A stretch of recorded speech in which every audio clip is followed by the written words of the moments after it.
সদৌ অসম ট্ৰাইবেল সংঘৰ সম্পাদক প্ৰধান আৰু coordination committee of the tribal organisations of Assam চমুকে CC2R ফালৰ পৰা আমাৰ ৰূপহী আৰু জুৰিয়াৰ সন্মানীয় সাংবাদিক বন্ধুসকলক মই আজিৰ এই সংবাদমেললৈ আদৰণি জনাইছোঁ। এটা খুবেই স্পৰ্শকাতৰ বিষয়ত আমি CC2R প্ৰতিক্ৰিয়া ব্যক্ত কৰিব বিচাৰিছোঁ। আপোনালোক সকলোৱে জানে যে যোৱা 22 তাৰিখে ৱেষ্ট কাৰ্বি আংলঙৰ খেৰণিত যি অবাঞ্ছিত ঘটনা সংঘটিত হ'ল, অনাকাংক্ষিত যি ঘটনা সংঘটিত হৈ গ'ল, এই ঘটনাক আমি নিন্দা কৰিছোঁ আৰু আমি উদ্বেগ প্ৰকাশ কৰিছোঁ। এই ঘটনাটো সংঘটিত হ'ব নালাগিছিল আৰু খুবেই দুৰ্ভাগ্যজনক। প্ৰথম কথাটো হ'ল কাৰ্বি আংলঙৰ কাৰ্বি ৰাইজে স্বতঃস্ফূৰ্তভাৱে তাৰ PGR আৰু VGRত যিবোৰ এনক্ৰচমেণ্ট হৈছে, এই এনক্ৰচমেণ্টবিলাক ৰিমুভ কৰিবৰ কাৰণে দীঘলীয়া সময় তেওঁলোকে দাবী তুলি আহিছে, প্ৰটেষ্ট কৰি আহিছে। আৰু সেই আন্দোলনৰ এটা অংশ হিচাপে 6 ডিচেম্বৰ তাৰিখৰ পৰা তেওঁলোকে আমৰণ অন্বেষণত বহিছিল আৰু 22 তাৰিখে 4 বজাত কাউন্সিল অথৰিটিৰ সৈতে আলোচনা হোৱাৰ কথা আছিল। কিন্তু সেইদিনাখনেই পুৱাৰ ভাগত 3 বজাত পিকেটিংকাৰীসকলক উঠাই নি গুৱাহাটী মেডিকেল কলেজত এডমিট কৰোৱাৰ এই যি সময়ছোৱাতে এটা ভুল বুজাবুজিৰ সৃষ্টি হয় আৰু ভুল বুজাবুজিৰ সৃষ্টি হোৱাৰ কাৰণে ৰাইজ উত্তেজিত হৈ কাৰ্বি আংলং অট'নমাছ কাউন্সিলৰ চিফ এক্সিকিউটিভ মেম্বাৰ তুলিৰাম ৰংহাঙৰ ঘৰত, পুৰণি ঘৰটোত অগ্নিসংযোগ কৰে আৰু বহুতো ক্ষয় ক্ষতি হয়। এইটো হ'ব নালাগিছিল, আমি এইটো কেতিয়াও সমৰ্থন কৰিব নোৱাৰোঁ। আৰু ঠিক তেনেদৰে অগ্নিসংযোগ কৰা কাণ্ডক যেনেকৈ আমি সমৰ্থন নকৰোঁ, ঠিক তেনেকৈ চৰকাৰে যিটো ইনিচিয়েটিভ ল'ব লাগিছিল, কাউন্সিল অথৰিটি বা ডিষ্ট্ৰিক্ট এডমিনিষ্ট্ৰেশ্যনে বা অসম চৰকাৰে উপযুক্ত সময়ত যেনেকুৱাকৈ তেওঁলোকে উদ্যোগ গ্ৰহণ কৰিব লাগিছিল, পিকেটিংকাৰীসকলক আস্থাত লৈ বা আমৰণ অন্বেষণকাৰীসকলৰ লগত তেওঁলোকে আলোচনাত মিলিত হ'ব লাগিছিল। ইয়াৰ পূৰ্বেই 22 তাৰিখে নহয়, 22 তাৰিখৰ পূৰ্বেই তেওঁলোকৰ সৈতে আলোচনাত মিলিত হ'ব লাগিছিলে। আৰু এই আলোচনাত মিলিত নোহোৱা কাৰ্যও আমি সমৰ্থন নকৰোঁ। সেইটোকো আমি চৰকাৰক, Karbi Anglong authority, Karbi Anglong autonomous council authority আৰু ডিষ্ট্ৰিক্ট এডমিনিষ্ট্ৰেশ্যনক আমি আমাৰ ফালৰ পৰা এই ক্ষেত্ৰত আমি সমালোচনা কৰিছোঁ। ইয়াৰ পৰৱৰ্তী পৰ্যায়ত আমি জনাত অসম চৰকাৰৰ শিক্ষামন্ত্ৰী তথা ট্ৰাইবেল এফেয়াৰ্ছ মন্ত্ৰী ডক্টৰ ৰণোজ পেগু সেই স্থানলৈ যায়। স্থানত গৈ বিভিন্ন দল সংগঠনৰ লগত আলাপ আলোচনা কৰি পৰিস্থিতি নিয়ন্ত্ৰণ কৰে।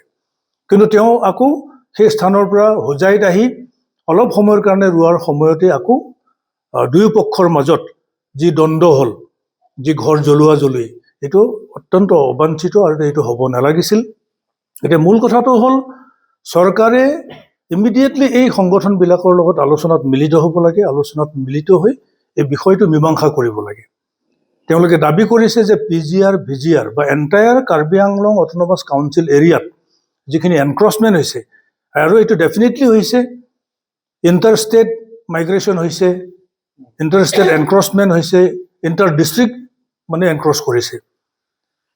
আন্তঃ জিলা মানে জিলাৰ কাষৰ মানুহবিলাকো তাত গৈ সোমাইছে, যিবিলাক বনাফাইড নহয়। কাৰ্বি আংলং 6 শিডিউল অট'নমাছ কাউন্সিলত এলিজিবল নোহোৱা মানুহবিলাকো তাত সোমাই মাটি বাৰী অধিগ্ৰহণ কৰিছে, তাত বসবাস কৰি আছে।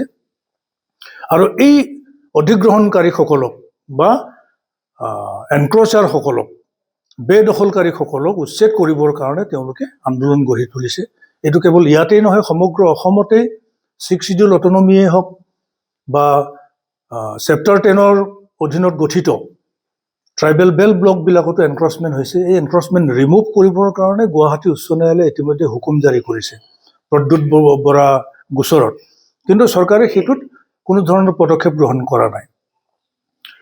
এতিয়া বিভিন্ন দল সংগঠনৰ লগত আমি CC2I আমি আলোচনা কৰিছোঁ। লিটচন ৰংফাৰ যিগৰাকী ব্যক্তি সমাজকৰ্মী, তেওঁ কোনো সংগঠনত নাই, এককভাৱে তেওঁ কমন মানুহখিনিক অৰ্গেনাইজ কৰি পেলাই তেওঁ এই কাৰ্বি আংলঙৰ ইণ্ডিজিনাছ যিখিনি ট্ৰাইবেল মানুহ, এবৰিজিনেল ট্ৰাইবেল মানুহৰ পলিটিকেল ৰাইটছটো প্ৰটেক্ট কৰিবৰ কাৰণে, তেওঁলোকৰ ভূমি প্ৰটেকশ্যনৰ কাৰণে, তেওঁলোকৰ অৰ্থনীতি প্ৰটেকশ্যনৰ কাৰণে তেওঁ ইনিচিয়েটিভ লৈছে। আৰু যাৰ পৰিপ্ৰেক্ষিতত এই মুভমেণ্টটো হৈছে, সেই মুভমেণ্টৰ প্ৰতি আমাৰ পূৰ্ণ সমৰ্থন আছে। আজি আমি ছ'চিয়েল মিডিয়াত দেখিবলৈ পাইছোঁ যে কাৰ্বি জনগোষ্ঠীক খুব বেয়াকৈ সমালোচনা কৰিছে, কাৰ্বি জনগোষ্ঠীক গো বেক ধ্বনি দিয়া পৰ্যন্ত আমি দেখিবলৈ পাইছোঁ। কাৰ্বি চাইনিজ গো বেক কৈছে। এইটোতো অত্যন্ত দুৰ্ভাগ্যজনক। কাৰ্বি ভূমিত কোনোবা বহিৰাগত বনিয়া গৈ বণিক গোষ্ঠীৰ মানুহ তাত থাকি কাৰ্বিৰ এগেইনষ্টত তেনেকুৱা শ্লোগান ৰেজ কৰিব, তেনেকৈ গো বেক ধ্বনি দিব, এইটো কেতিয়াও সমৰ্থনযোগ্য নহয়। আমি কাৰ্বি ৰাইজৰ লগত আছোঁ। কাৰ্বি আংলঙৰ খিলঞ্জীয়া জনজাতি, খিলঞ্জীয়া অসমীয়া মানুহৰ লগত আমি আছোঁ। অসমৰ যিখিনি এবৰিজিনেল মানুহ তেওঁলোকৰ লগত আমি আছোঁ, চিচিটো আমি আছোঁ। আৰু তেওঁলোকৰ পৰৱৰ্তী সময়ৰ প্ৰতিটো মুভমেণ্ট, প্ৰতিটো কাৰ্যসূচীত আমি পূৰ্ণ সমৰ্থন আগবঢ়াই যাম আৰু সক্ৰিয়ভাৱে আমি অংশগ্ৰহণ কৰিম। এতিয়া চৰকাৰক আমাৰ এটা আপিল যে যিসকল লোকে ছ'চিয়েল মিডিয়াত এবৰিজিনেল ট্ৰাইবেলক তেনেকৈ গালি গালাজ কৰিছে, অশ্লীল ভাষা ইউজ কৰিছে, গো বেক ধ্বনি দিছে, কাৰ্বিক চাইনিজ বুলি ক'বলৈ মানে সাহস গোটাইছে, তেওঁলোকক ট্ৰেছ আউট কৰিব লাগে, তেওঁলোকক বিচাৰি উলিয়াব লাগে আৰু দেশৰ আইন অনুসৰি তেওঁলোকক উপযুক্ত শাস্তি প্ৰদান কৰিব লাগে। কাৰ্বি আংলঙৰ এই আন্দোলনক ৰাজনীতিকৰণ কৰা হৈছে বুলি একাংশই কৈছে। চৰকাৰী পক্ষই হওক বা আন একাংশই কিন্তু কৈছে যে ৰুবিনজ্যোতি গগৈ আৰু অখিল গগৈ যিসকল ব্যক্তিৰ নাম আপোনালোকে কৈছে, মই ভাবোঁ যে তেওঁলোকে ইয়াত মানে ৰাজনৈতিক ৰং নখনাটোৱেই শ্ৰেয়, নখনাটোৱেই ভাল। এইটো হৈছে ইণ্ডিজিনাছ ভাৰ্চেছ নন ইণ্ডিজিনাছৰ যুঁজ। চেপ্টাৰ 10ৰ কিছুমান ৰুলছ আছে বা ভাৰতীয় সংবিধানৰ 6 শিডিউল অটনমিৰ কিছুমান নীতি নিয়ম আছে, কিছুমান প্ৰভিজন আছে, স্পেচিয়েল প্ৰভিজন আছে। তাত কোনবোৰ মানুহ প্ৰটেক্টেড হয়, কোনবোৰ মানুহ প্ৰটেক্টেড নহয়। 6 শিডিউল অটনমি পোৱাৰ আগতে 1952ৰ আগৰ যিবিলাক মানুহ তাত আছে তেওঁলোক ভেলিড, তেওঁলোক এলিজিবল হয়। কিন্তু তাৰ পিছত ইয়াত এনক্ৰচমেণ্ট হৈছে।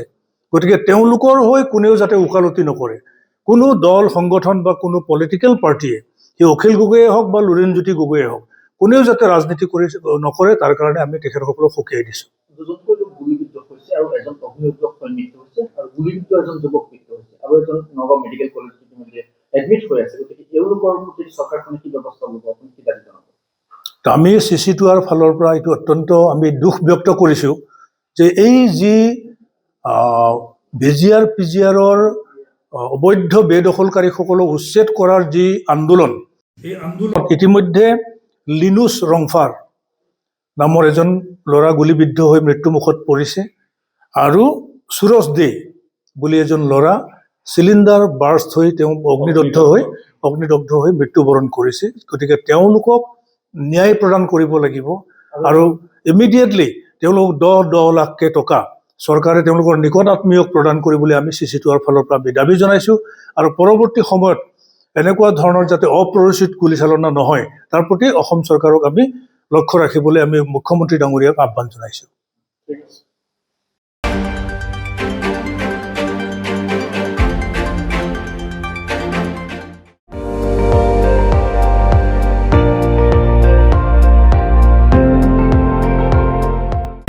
আপুনি চাই আছে ND24, সৰ্বশ্ৰেষ্ঠ নহয় সৰ্বোত্তমৰ দৌৰা।